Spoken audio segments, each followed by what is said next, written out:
এই সংসারের জন্য আমি আমার জীবনটা হুজুর শেষ করে নিলাম। কি লেগে আপনি শেষ করলেন সংসার? আপনারে কইছে কোন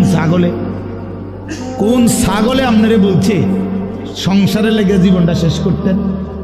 এটা কোথায় কোরআন শরীফের কোন আয়াতে লিখছে আল্লাহ যে হে ইমানদার, জিফুতের ভাত তরকারি লেগে জীবনটা শেষ করে দাও?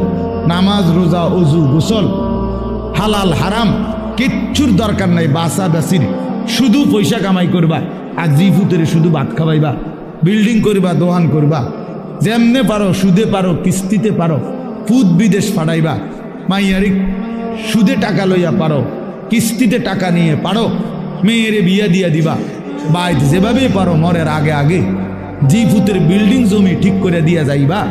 এই কথা আপনারে কে বলছে? কোন ইবলিসে বলছে? কোন শয়তানে বলল? বলেন, ইনসাফ করে বলেন, কোরআনের কোন আয়াত যে আল্লাহর বান্দা তুমি ওযু, নামাজ, হালাল হারাম, পাক নাফাক, জায়েজ না জায়েজ বাদ দিয়ে শুধু কামাই করো আর জিফুত পালো? হ্যাঁ, বলে সুন্দর সুন্দর কথা বলেন অনেকে, এই সংসারে লেগে জীবনটা হুজুর শেষ করলেন। কিল্লা শেষ করছে? কে বলছে?